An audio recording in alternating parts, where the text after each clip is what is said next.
বিসমিল্লাহির রহমানির রহিম। আসসালামু আলাইকুম। আল ক্রিয়েটিভ চ্যানেলের পক্ষ থেকে সবাইকে জানাচ্ছি স্বাগতম। আশা করি সবাই আলহামদুলিল্লাহ অনেক ভালো আছেন। তো বন্ধুরা, আজকে আবার আপনাদের জন্য মাইক্রোসফট ওয়ার্ডের একটি নতুন টিউটোরিয়াল নিয়ে হাজির হয়েছি। আজকের এই টিউটোরিয়ালটিতে আমি আপনাদের যে বিষয়টি শেখাবো সেটি হচ্ছে মাইক্রোসফট ওয়ার্ডে যে ইনসার্ট অপশনটি রয়েছে, আমাদের এই ইনসার্ট অপশনের ভিতরে ডেট অ্যান্ড টাইম এবং অবজেক্ট নামে যে দুটি অপশন রয়েছে, এই দুটি অপশনের কাজ আজকে আমি আপনাদের স্টেপ বাই স্টেপ দেখাবো। তো আপনারা ভিডিওটি কথা স্কিপ করবেন না, শুরু থেকে শেষ পর্যন্ত দেখবেন, তাহলে সম্পূর্ণ প্রক্রিয়াটি বুঝতে পারবেন। তাহলে চলুন টিউটোরিয়ালটি শুরু করি। তো টিউটোরিয়াল শুরু করার আগে যে কথাটি না বলে নয়, আপনি যদি আমার চ্যানেলে নতুন ভিডিও থাকেন please hit the subscribe button. আপনি যদি ইতিমধ্যে সাবস্ক্রাইব করে থাকেন আপনাকে অসংখ্য ধন্যবাদ। তাহলে চলুন আমরা টিউটোরিয়াল শুরু করি। তো বন্ধুরা দেখেন, আমাদের প্রথমে যদি এরকম একটা ডকুমেন্ট থাকে, ডকুমেন্টটা যদি আমার তারিখ এবং ডেট দেওয়ার প্রয়োজন পড়ে, তাহলে আমরা এটাকে যে কোনো জায়গায় প্লেসে বসাতে পারি। তো মনে করেন আমি এটাকে শেষে বসাবো, সেজন্য যেখানে আমরা বসাতে চাবো সেখানে কিন্তু অবশ্যই আমাদের মাউসের কার্সারটাকে এভাবে রাখতে হবে, ঠিক আছে। তো দেখেন এখানে আমি মাউসের কার্সারটি রাখলাম, রাখার পর আমি এখান থেকে ডেট অ্যান্ড টাইম নামে যে ফরম্যাটটি আছে এটাতে ক্লিক করব। ক্লিক করলে আমাদের এরকম একটি উইন্ডোজ ওপেন হবে। তা উইন্ডোজ ওপেন হওয়ার পর আপনারা এখানে দেখতে পাচ্ছেন date and time available format দেওয়া আছে এখানে, ঠিক আছে। তো এখানে আমাদের অনেক ধরনের ফরম্যাট দেওয়া আছে, অর্থাৎ আমরা কীভাবে আমাদের ডেট অ্যান্ড টাইমটা শো করতে চাই সেই ফর্মুলাগুলো এখানে আমাদের দেখাবে। তো দেখতে পাচ্ছেন এখানে আমাদের অনেকগুলো ফর্মুলা দেওয়া আছে। আপনি যদি শুধু সংখ্যা দিয়ে দেখাতে চান যে 1/21/2020, আজকে হচ্ছে আমাদের 1 মাস 21 তারিখ 2020 তারিখ, তাহলে আমরা যদি এটি দেখাতে চাই তাহলে এটাতে ক্লিক করব। তারপরে যেটা দেওয়া আছে যে না, আমরা আজকে কী বার, কোন মাস, কত তারিখ, কত সাল সব কিছু শো করাবো, তাহলে আমরা দেখেন এখানে টুয়েসডে জানুয়ারি 21, 2020, ঠিক আছে। তো সব কিছু যদি আমরা ডিটেলস দেখাতে চাই তাহলে এটাতে ক্লিক করব। শুধু যদি আমরা জানুয়ারি 21, 2020 দেখাতে চাই তাহলে এটাতে ক্লিক করবো। এখানে অনেকগুলো ফরম্যাট দেওয়া আছে, জাস্ট আপনি যেটা এখান থেকে দিতে চান সেটা এভাবে সিলেক্ট করে দেবেন। তো আমি এখান থেকে মনে করেন এটা সিলেক্ট করে দিলাম যে টুয়েসডে জানুয়ারি 2021, 2020, ঠিক আছে। এটা সিলেক্ট করে দিয়ে আমি যদি এখানে ওকে বাটনে ক্লিক করি তাহলে দেখবেন এই তারিখটা কিন্তু আমাদের নিচে এখানে চলে আসবে সরাসরি, ঠিক আছে। তো এখানে এভাবে যদি আমরা তারিখটা নিয়ে আসি তাহলে কিন্তু এটা ইজিলিভাবে আমরা যে কোনো জায়গায় মুভ করতে পারবো না, ঠিক আছে। আমি যদি এভাবে মুভ করে নিয়ে যাই কোনো জায়গায় মুভ করতে পারবো না, শুধু উপরে এবং নিচে শুধু মুভ করতে পারবো, কিন্তু ডানে বা আমি কোথায় আমাকে মুভ করতে পারবো না। তো এটা যদি আমরা করতে চাই যে আমরা যে কোনো জায়গায় যে কোনো প্লেসে আমরা আমাদের তারিখটা সেট করে দিব, তাহলে আমাদের যে কাজটি করতে হবে আমরা আরেকটি প্রক্রিয়ার মাধ্যমে সেটা সেট করবো। সেটা হচ্ছে আমরা চলে যাব ইনসার্টে, অথবা এখানে যে টেক্সট বক্স নামে যে একটি বক্স রয়েছে, টেক্সট বক্সে আমরা সেটা লিখবো। তো আমি এখান থেকে টেক্সট বক্সে ক্লিক করলাম, এখানে একটা টেক্সট বক্স অটোমেটিক্যালি আমাদের চলে আসবে। তো এখানে থেকে আমরা যদি এখন চলে যাই যে ইনসার্ট থেকে যদি এখন ডেট অ্যান্ড টাইমে ক্লিক করি, তাহলে এখান থেকে আমাদের যে কোনো একটা ফরম্যাট সিলেক্ট করে দেবো। অবশ্যই আমাদের বক্সের ভিতরে কিন্তু মাউসের কার্সারটি রাখতে হবে। তো এখান থেকে যদি আমি এটা এবার সিলেক্ট করে দিই 21 জানুয়ারি 2020, এটা সিলেক্ট করে দিলাম, ওকে বাটনে যদি ক্লিক করি তাহলে দেখবেন এর ভিতরে কিন্তু আমাদের তারিখটা চলে আসে, ঠিক আছে। তো এটাকে আমি এখন ইজিলি মুভ করার জন্য আমি চলে যাব সরাসরি ফরম্যাটে যাওয়ার পর এটা পজিশনটা ইন অন ফন্ট করে দেবো, ঠিক আছে। এখন এটাকে আমি যে কোনো জায়গায় এভাবে সরায় রাখতে পারি। মনে করি এটাকে আমি যদি সবার উপরে দিয়ে দিতে চাই, এই জায়গায় সবার উপরে দিয়ে দিতে পারি। আমি যদি লেখাটা একটু বড় করি তাহলে হয়তো জিনিসটা আপনি ক্লিয়ারলি বুঝতে পারবেন। তো এখান থেকে আমি লেখাটা এবার আপনি লেখাটা কিন্তু ইজিলি বুঝতে পারছেন, তাই না। তো এইভাবে আমরা কিন্তু ইজিলি যে কোনো জায়গায় তারিখটাকে মুভ করে রাখতে পারি। তো দেখতে পাচ্ছেন আমাদের তারিখটার চারপাশে কিন্তু একটা বর্ডার চলে আসছে।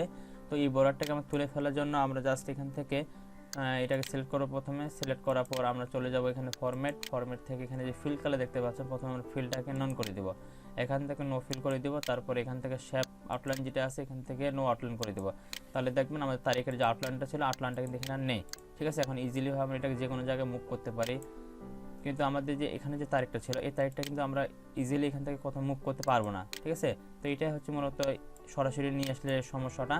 আর যদি আমরা বক্সের মাধ্যমে নিয়ে আসি তাহলে যে কোনো জায়গায় যে কোনো পজিশনে এর সাইজ আমরা রিসেস করে বসাতে পারি। আমি যদি এখান থেকে 8 সাইজটা করে দিই তাহলে দেখুন 6টা হয়ে গেছে তারিখটা, এবং এটাকে আমি যে কোনো জায়গায় ইজিলি মুভ করে এভাবে রাখতে পারি। মানে এটাকে আমি উপরে রাখলাম, ঠিক আছে, যে 21 জানুয়ারি 2020।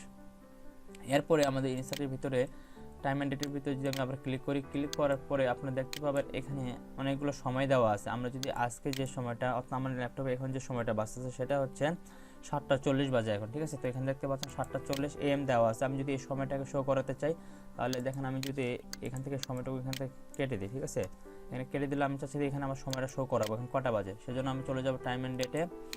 তো ডেটে যাওয়ার পরে এখানে দেখতে পাচ্ছেন আমার সময়টা দেখাচ্ছে। শুধু যদি আমি সময়টাকে শো করতে চাই তাহলে এখানে সময়টাকে ক্লিক করে দেবো।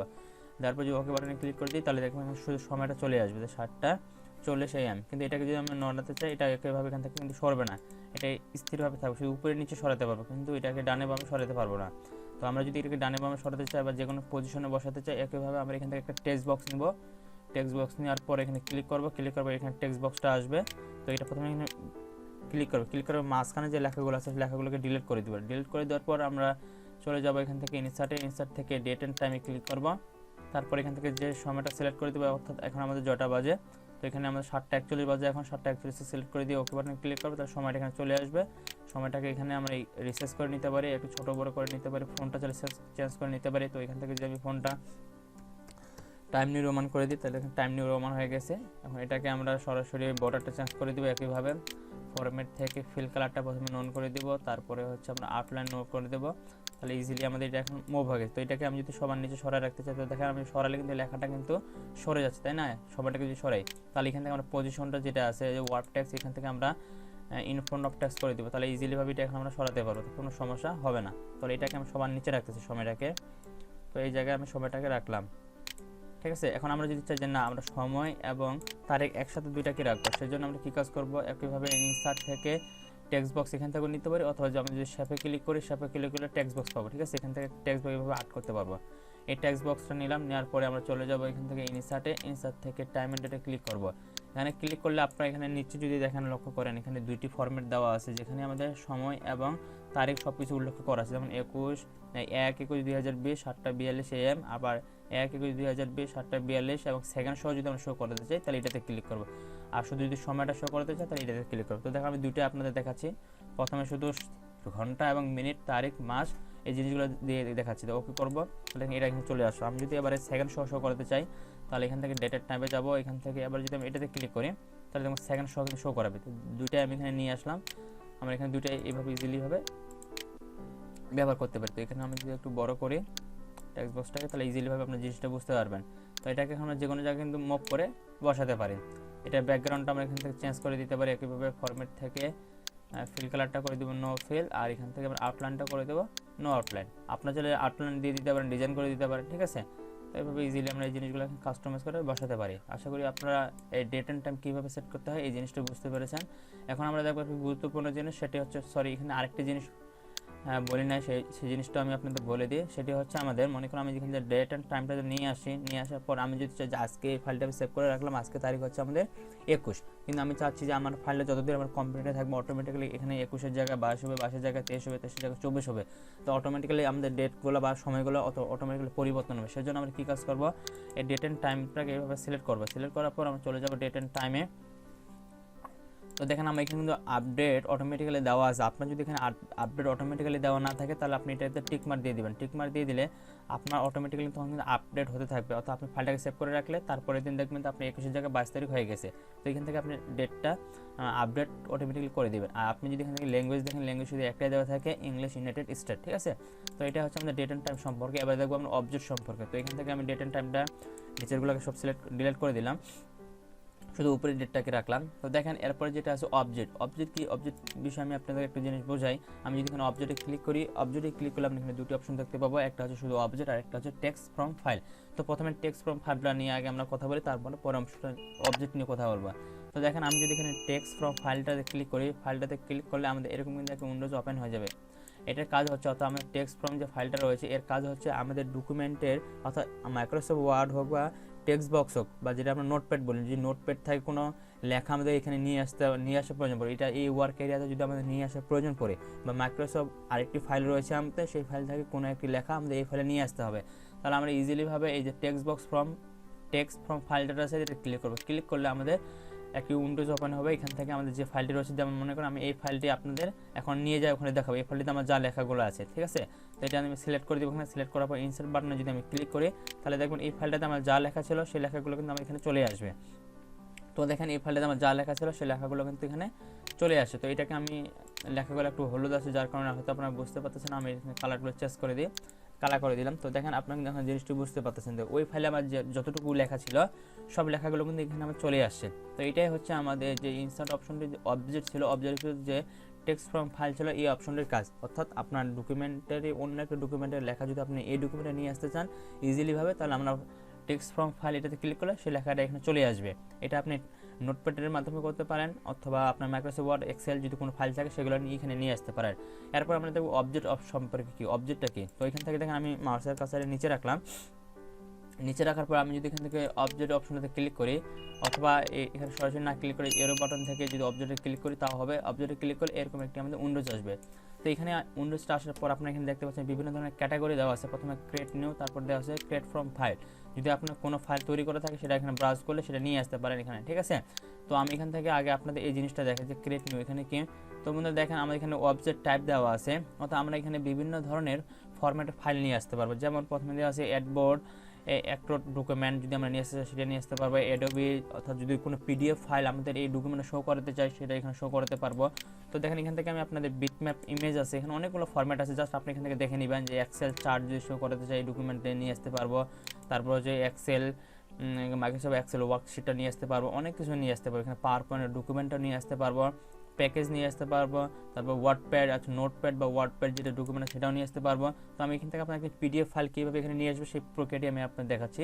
তো দেখেন এখানে অ্যাডোবি আর্টবোর্ড পিডিএফ, ঠিক আছে, এই অপশনটা আমরা ক্লিক করবো। ক্লিক করার পর আপনারা এখানে দেখতে পাচ্ছেন ডিসপ্লে অ্যাজ আইকন। আমি এটাতে কিন্তু এখন টিকমার্ক দিচ্ছি না, ঠিক আছে, এটাতে টিকমার্ক দিচ্ছি না কারণ এটা একটা কাজ রয়েছে, সেটা পরে বোঝাচ্ছি। এবং এখানে আমি যদি এখন ওকে বাটনে ক্লিক করি তো দেখেন কী হয়, এখানে যে আমাদের ডকুমেন্ট আছে সেই ডকুমেন্টটা কিন্তু অটোমেটিক্যালি এখানে আমাদের শো করাবে, ঠিক আছে। তো দেখেন এখানে আমাদের এরকম একটি বক্স আসবে, এখান থেকে আমাদের যে কোনো একটি ফাইল সিলেক্ট করে দিতে হবে। তো এখান থেকে আমি এই যে এখানে দেওয়া আছে সুকুমার রায়ে যে অপশনটি দেওয়া আছে এটাতে ক্লিক করুন। ক্লিক করার পর অর্থাৎ এটা আমাদের একটা পিডিএফ, আপনারা যদি এখানে পাশে যে অপশনগুলো দেখতে পাচ্ছেন পিডিএফ দেওয়া আছে, আমি যদি এখানে এখন ওপেন বাটনে ক্লিক করি তাহলে অটোমেটিক্যালি কিন্তু আমাদের ওপেন হওয়ার সাথে সাথে কিন্তু এর সম্পূর্ণ অপশন কিন্তু ওপেন হয়ে গেছে, ঠিক আছে। মানে এই গল্প সম্পর্কে যা কিছু আছে পিডিএফ ফাইলটাই ওপেন হয়ে গেছে। তো এটা যে আমি যখন ক্লোজ করে দিই, ক্লোজ করে দিলে দেখবেন যে এই বুকটি কিন্তু আমি চলে আসে। এখন কেউ যদি এই ছবিটার উপর দুইবার ক্লিক করে এভাবে মাউস দিয়ে তাহলে অটোমেটিক্যালি কিন্তু বইটা কিন্তু ওপেন হয়ে যাবে। অর্থাৎ আমরা মাইক্রোসফট ওয়ার্ডের ভিতরে পিডিএফ ফাইলটাকে ওপেন করতে পারতেছি। তো এখান থেকে আমি এখান থেকে আরেকটা ফাইল নিয়ে আসতেছি, এবার এই ফাইলটাকে আমি এখান থেকে ডিলিট করে দিচ্ছি, ডিলিট করে দিলাম, ঠিক আছে। এই ফাইলটাকে ডিলিট করে দিয়ে আরেকটা নতুন ফাইল নিয়ে আসছে, বা ওই ফাইলটাকে আমি রাখতেছি, বা এই ফাইলটাকে রাখলাম, রাখার পর আমি ইন্টার বাটনে প্রেস করলাম, আর নিচে আসলাম, এখানে আরেকটি ফাইল নিয়ে আসবো। সেই জন্য আমরা অবজেক্টে ক্লিক করবো, এখান থেকে অবজেক্ট থেকে আবার যদি আমি পিডিএফ ফাইল, ঠিক আছে, আবার একটা পিডিএফ ফাইল নিয়ে আসতেছি, এখান থেকে যদি আবার ডিসপ্লে অ্যাজ আইকন দিতে চাই, অর্থাৎ পিডিএফ ফাইলে যে আইকনটা সেই আইকনটা যে আমি শো করতে চাই এখানে টিকমার্ক দিয়ে দিব। টিকমার্ক দিলে এখানে দেখেন আমাদের আইকনটা কিন্তু এরকম দেখাবে যে অ্যাডোবি আর্টবোর্ড পিডিএফ ডকুমেন্ট এই নামে। আপনারা চাইলে এখান থেকে চেঞ্জ করে নিতে পারেন আইকনটা, যদি আপনার কোনো আইকন থাকে সেই আইকনটা এখান থেকে চেঞ্জ করে নিতে পারেন। ব্রাউজ করে সেই আইকনটা এখানে সিলেক্ট করে দিলে সেই আইকনটা চলে যাবে যদি কোনো আপনার ছবি থাকে, ঠিক আছে। তো আমি এই আইকনটা এখানে রাখতেছি, রাখার পরে আমি যদি এখানে ওকে বাটনে ক্লিক করি, অর্থাৎ এখানে ডিসপ্লেতে চেক মার্ক দিব, ডিসপ্লে অ্যাজ আইকন, ঠিক আছে, তারপর ওকে বাটনে ক্লিক করবো। ওকে বাটনে ক্লিক করার পর আমি যেখানে ওকে বাটনে ক্লিক করি, ওকে বাটনে ক্লিক করলে দেখেন পিডিএফ এর যে আইকন সেই আইকনটা কিন্তু আমরা শো করাবে, অর্থাৎ এবার আমাদের বুকটা কিন্তু এইভাবে শো করাবে না, এবার এইভাবে শো করাবে। তো এখান থেকে এবার আমি আরেকটা এই যে পরিমাপ যন্ত্রের তালিকা যে পিডিএফ ফাইলটা আছে এটাকে আমি নিয়ে যাবো, সেই জন্য এটাকে সিলেক্ট করলাম, ওকে বাটনে ক্লিক করলাম বা ওপেন বাটনে ক্লিক করবো। ওপেন বাটনে ক্লিক করবে সরাসরি প্রথমে কিন্তু আমাদের পিডিএফ ফাইলটা ওপেন হবে। ওপেন হওয়ার পর এখন আমি যদি ক্লোজ বাটনে ক্লিক করি তাহলে দেখবেন পিডিএফ ফাইলটি কিন্তু আমাদের এরকম বড় আকারে নাই, এবার কিন্তু ছোটো আকারে হচ্ছে। এই যে এই ফাইলটা দেখতে পাচ্ছেন আপনারা, এই ফাইলটা কিন্তু এই পরিমাপ যন্ত্রের মানটাই কিন্তু এখানে আছে। আমি যদি এটা ডবল ক্লিক করি, ডবল ক্লিক করলে দেখবো ইজিলি ভাবে এই যে পিডিএফ ফাইল কিন্তু ওপেন হয়ে গেছে। তো এটা হচ্ছে কীভাবে আমরা মাইক্রোসফট ওয়ার্ডে কোনো ফাইলকে অ্যাড করে রাখতে পারি। তো এটা আপনি যে কোনো জায়গায় সরাইভাবে রাখতে পারেন, যদি ইজিলি মুভ করতে চান তো ইজিলি মুভ করতে পারবেন, ঠিক আছে।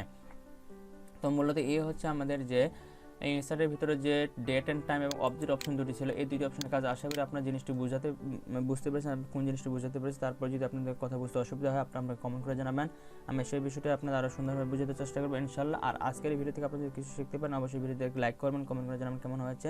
আর পরবর্তী আপনি সবার আগে পাওয়ার জন্য আপনি যদি এখন পর্যন্ত আমার চ্যানেলকে সাবস্ক্রাইব করেন please hit the subscribe button. তো সবাই ভালো থাকবেন, সুস্থ থাকবেন, দেখা হবে পরবর্তী আর নতুন টিউটোরিয়ালে। আল্লাহ হাফেজ।